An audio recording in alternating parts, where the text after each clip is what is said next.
Hi everyone, Richard here at Calvin Wazoo, bringing you another video.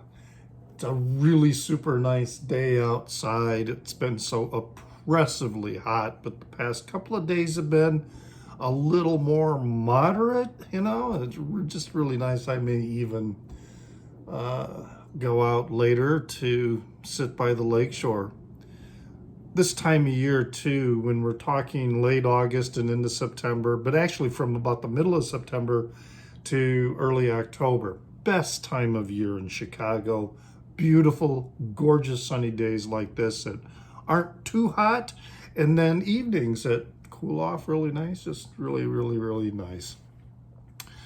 I've got a ton of records that I've wanted to do videos about, and I'm just falling behind. I've been buying a lot.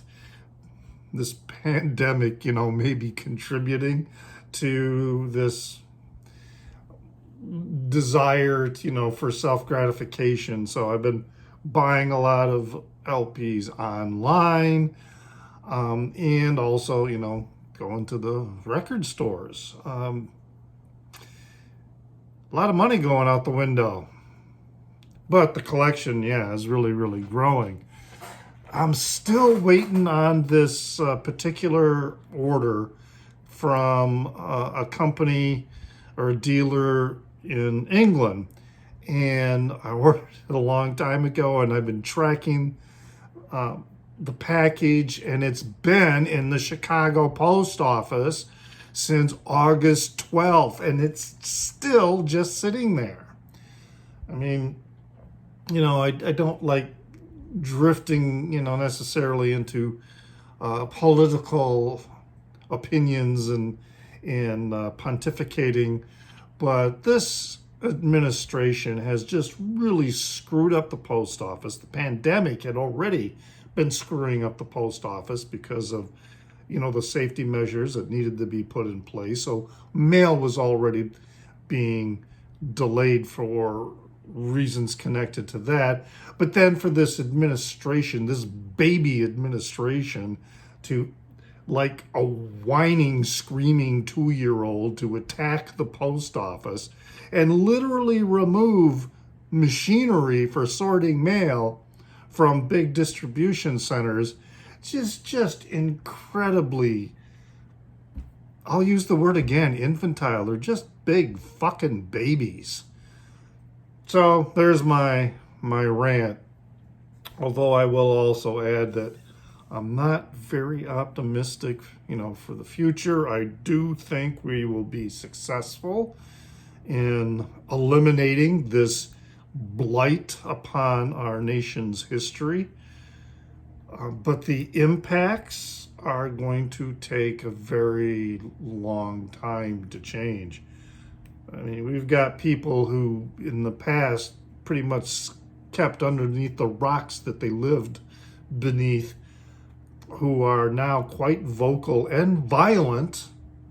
So, and speaking of violence, I've been in a punk rock mood lately. So some of these records I'm going to show you are ones that I've already had, but also some newer ones that I've had. This is one I've been listening to recently, Dead Kennedys. What is it? I want to get it's fresh fruit for rotting vegetables. Really like this, really, really good. I saw the Frankenchrist album in a store the other day. It was a used one. And so when I took the wax out to take a look, it was in pretty rough shape, even though the price was nice, but it was in pretty rough shape. And I just felt like, when I play it, I'm just not going to enjoy it. But good old Dead Kennedys. And along that same night that I was listening to, not punk, but, kind of shoegaze sound, Honey's Dead here by the Jesus and Mary chain on, I call this orange vinyl. They call it gold vinyl. That's not gold. No. That's orange. That you could even say it's tangerine. Anyway, very good album, particularly the opener, Reverence. When I saw the Jesus and Mary Chain on their Candy tour here in Chicago, their first set was a mix of songs from other albums, and excuse me, and they played Reverence. It was just so killer. And it was, of course, really killer when they played the entire Psycho Candy album. That was very cool, too. The Ramones, Rocket to Russia, another really good punk that I was listening to. A reissue, but it's a nice reissue. It's actually the only Ramones I got. I should pick up some more. Then there is this one here. All right. Big Black. Yeah, Earth Atomizer. Let's go. Love Big Black. This is a great album. Here's a little thing that I picked up, but this is like, whoa, we're no longer talking about punk rock. Pink Martini, Japanese, pop group, and this is Pink Martini and Saori Yuki. So this is from what is this? Name of the album is like Songs from 1969. There we go. Songs from 1969. There it is, 1969. It's so hard to see. Really, really nice. This is pop, quintessential Japanese pop. And, I really think you can hear where Pizzicato 5, and a lot of that Shibuya bubblegum pop that evolved in Japan, gets its roots from a Japanese cover of Puff the Magic Dragon. There's Bossa Nova on this. Just overall a very fun album. And then I also got this. This is one I've been wanting to get for so long. Tijuana Moods. God, I remember the first time I heard this, it was back in the 90s. Somebody I knew had it on CD. Might have been on cassette, because I did have a cassette player at that time. And I loved it. But I was living in the middle of nowhere, Montana, so finding it in the record stores there, and then over the years, I just kind of forgot about it. And then I saw this. This was a used one that it's a reissue, but it's not gatefold. And they also had a new one for like $25, but this one was like for $9. And my record store day story is I stood in line because I wanted to get the John Prine box set, and I didn't get there in time, and they only had one. So by the time I got in the store, it was gone. So I went to another store that's really, really quite small, and instead of doing record store day, he was doing a sale that, buy one, get another for half off. So, this was one of the lower priced albums. Like I said, it was like $9, $10, but I ended up getting it for $5, and it's in perfect shape. So I'm glad that it is now in my Mingus collection. Then this one has been on my list too. I picked this up yesterday. Pavement, Crooked Rain. I heard a couple songs by Pavement in the past, so I had also seen music videos, but I kind of bought this cold, really not having listened to the entire album before. It was just recommended on, one of those lists of an album to get. And wow, I like it. I do like it, but I'm going to have to give it some more listens because it's not what I expected. There are songs on here where I honestly can't tell if they are being derivative or if they are really effectively taking hooks and styles from other bands that influence them and creating something on their own. Even if it's derivative, I like this. But I'm going to definitely need to give it, nice label, some more listens. And I may be doing another video about it later. This is one that's been on my list as well. All right, Marillion, Fugazi, and which basically, I guess Fugazi is this euphemism for kind of like foobar, that things are fugazi, they're fucked up beyond return. And I have other Marillion releases, and I do like Marillion stuff, but this one really struck me oddly. I mean, the singer Fish, it just sounds like the songs in here, it's a nice gatefold, it's got all the lyrics.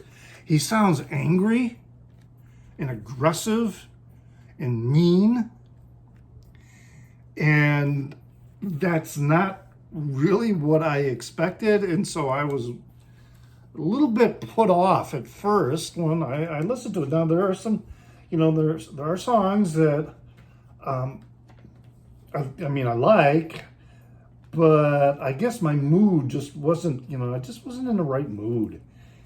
Because like I say, he just sounds really angry and bitter with these songs, and everything is, it's like, I don't know, it's like somebody wronged him and he was just going to write every song he possibly could to get back at them. And I'm having a little bit of trouble putting this back in the sleeve, so let me do that before I set it aside.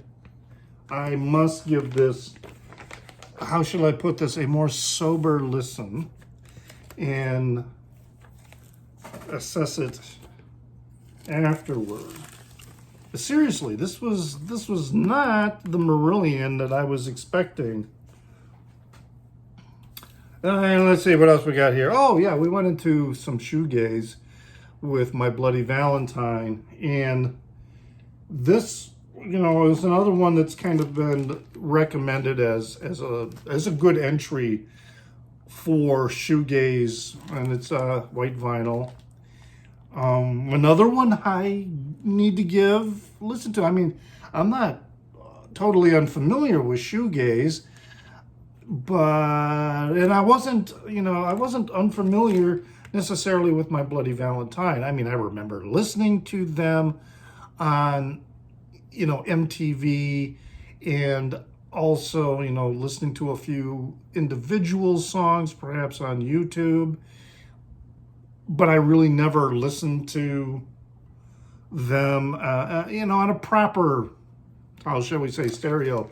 So it sounds really, really, really different. And some of the passages of the noise that they are developing, while sound really good, tend to go on just a tad too long.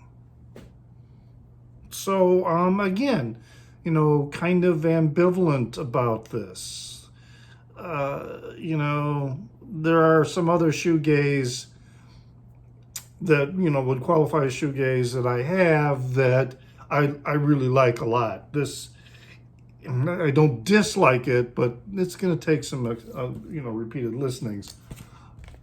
I just really like this album, Butthole Surfers, the Independent Worm Saloon. I mean, the annoying song is just so freaking funny, and to me, it's not annoying. And, the Ballad of the Naked Man, the So You Don't Know Me. I mean, a lot of these songs are just really, really cool. Dog Inside Your Body, Strawberry, Chewing George Lucas's Chocolate, which is then followed by Goofy's Concern. Oh man, great stuff, the Butthole Surfers. I mean, seriously, just about everything that they've released is a gem. Then I was listening to this. I've had this for a while. I got it signed also by Thurston Moore and Steve Shelley, because I saw them at they were like they were touring with a release of a film, and it was just the two of them. The other members of the band weren't with them. But after the show, I got them to sign it. Really, really love this album.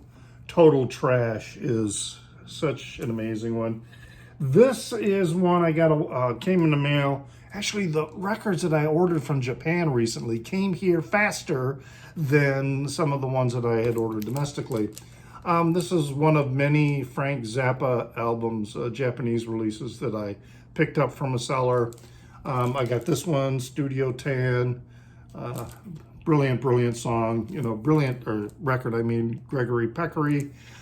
I also got a Chunga's Revenge, with the OB, and Waka Jawaka. So these are all really great. Back to, well, this is, I don't know why this is in here. I mean, this is a picture disc that I just bought, for this, Rage Against the Machine. I have Rage Against the Machine also, but I haven't been listening to it lately. So I'm gonna, hang this up. It's a interesting photo that, there's a big story behind this image. It's a Vietnamese monk that set himself on fire in protest of the nationalist government at the time. This was not, it was not a protest against the Viet Cong. It was a protest against the puppet regime that we had established there. And it has a lot to do with something called the Lotus Sutra, and which, if you're familiar with particularly Mahayana Buddhism, it's sort of a sutra that seems to justify self-immolation as a method of spiritual release. I'm Buddhist, but I think the Lotus Sutra is, to me, a lot of BS. Anyway, a very powerful image, which they selected for their album, Rage Against the Machine, selected for their album cover. And Rage Against the Machine's music is very aggressive and hard-hitting and in your face. The juxtaposition of these images, it's shocking, but I don't think it's that great of an image for an album cover. But hey, maybe you disagree. Leave a comment in the down under. Here's another one, the Shadows of Night. This, I think I actually already talked about this one, maybe. Yeah, this is, a high school gig. Really interesting because, it's a great sounding live recording, live in '65. They were still in high school. And then between songs, when they're talking to the audience, you can tell they're high school. This is another one. I probably already talked about this too, I think, for some reason. I just didn't put it away. But Tyrannosaurus Rex. And I, was familiar with T-Rex, but I never understood why they went from Tyrannosaurus Rex to T-Rex. But there was an actual shift in musical style between the two. Tyrannosaurus Rex, very folky, psychedelic, just Mark Bolan playing guitar, and then the other guy's name escapes me, on bongos mostly. And then they became T-Rex when they went fully electric. So they are two different things. I really, really do love this. It's a double album. The one album is the official release. The second album are different alternative takes of mostly the songs that are on the official album, with a few others that were kind of thrown in there. Very, very cool stuff. Then this one, I've been on this, I still am. I'm on this thing with Japanese jazz and math rock. And I picked this up. I ordered it, in the mail. Minoru Muraoka in bamboo. And he's a flute player. So this was not quite what I expected. I like this. This is very melodic. It's music that, I'm not necessarily going to listen to with a great deal of frequency. I mean, you can see him there playing the flute. All the songs are really, really good. And he does some covers like Take Five, and the Beatles, and I Love Her, The House of the Rising Sun, Do You Know the Way to San Jose, Scarborough Fair. I think his cover of And I Love Her just sounds weird. To me, it's the one song on this record that just sounds off. Don't really care for it. But everything else on here is good. But like I was saying at the beginning, this is not something that's going to get a lot of rotation. I bring these out and then I have trouble putting them back, into the sleeve. So let me get this in here. But yeah, it's been, I've been picking up especially some Japanese fusion, but I really also want to get some Japanese math rock. The bands that I've been looking for in particular are Mouse on the Key and Toe. And they're really difficult to find, and they're also quite expensive, even though some of them are very new, recent releases. I mean, within the last couple of years.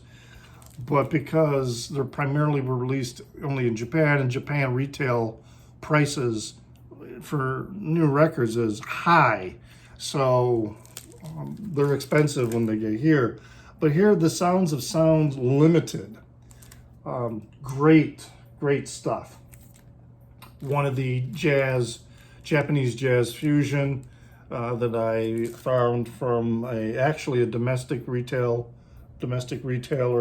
through Discogs. Really like this material. And I've got a few more. I need to keep going here. My video's getting kind of long. A friend of mine bought this for me. All right. This is something from the 60s.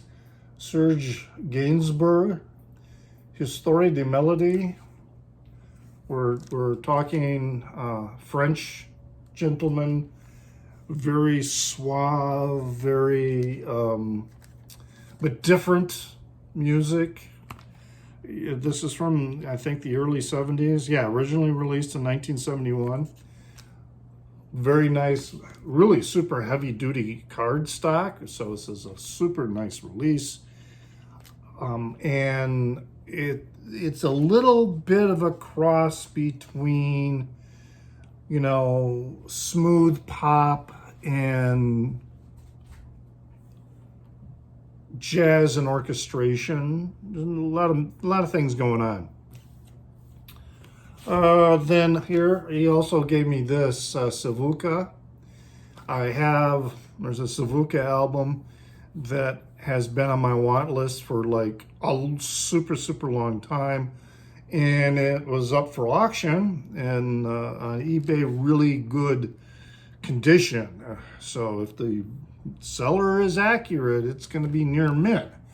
And I was surprised that I won the bidding for $10. I expected to pay a lot more than and that includes, that's $10 with shipping. I think the actual price for the record is like a little more than $5, and then there's like, $3-4 for shipping. Very nice, South American folk guitar, not quite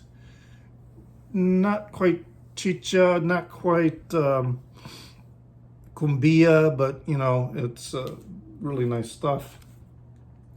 Finally found a copy of this.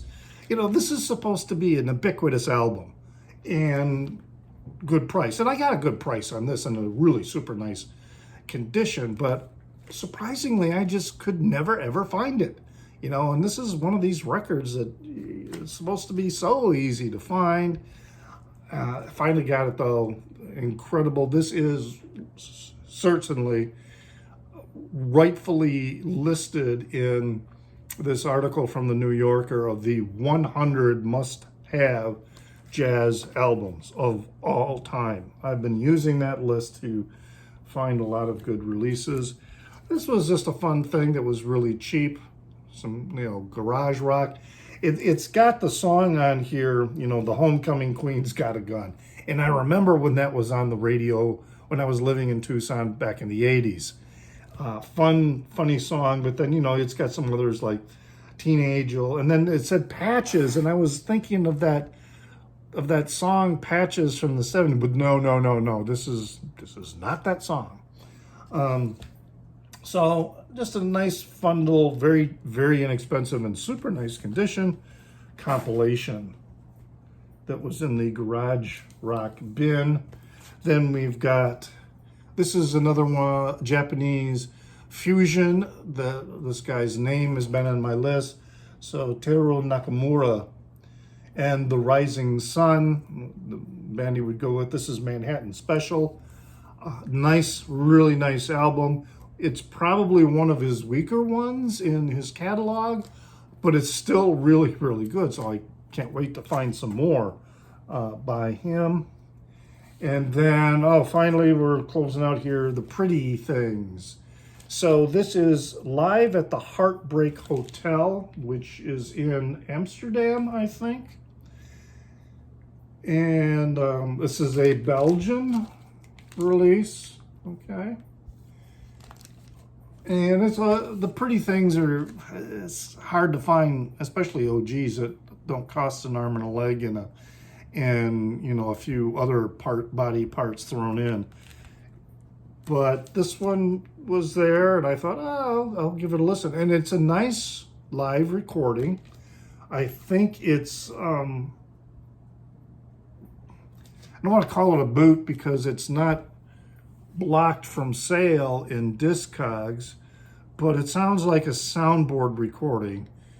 And typically what I have found with a lot of soundboard recordings is that you'll get the instrumentation is going to be pretty good. The balance between the different instruments is pretty good, but the vocals tend to be a little on the weak side and don't come through as strongly. And that's kind of what I get here. But it is a good album. A lot of covers, Big Boss Man, Shakin' All Over, I'm a King Bee. So a lot of blues rock going on here. So that's been what I've been buying, what I've been listening to. Just wanted to really catch up.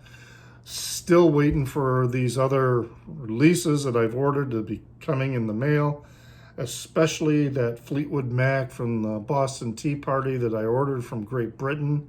It's been sitting in the post office now since August 12th. I mean, it's August 30th. Jesus.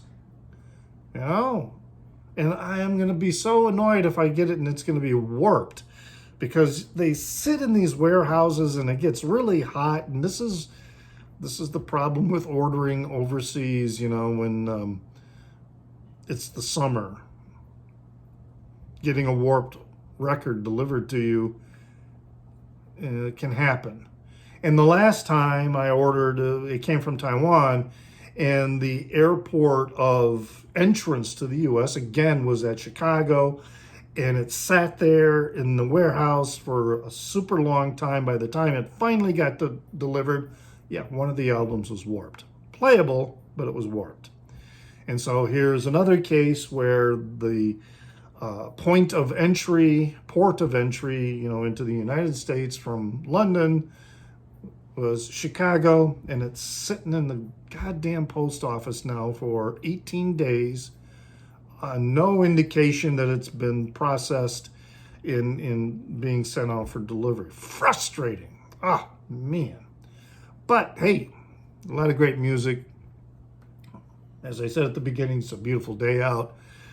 Let me know what you're listening to. Let me know if there's anything else you want me to maybe talk a little more about some of the records I just showed you. Whatever, like and subscribe to the channel. Leave a comment down under. And remember, always enjoy your music.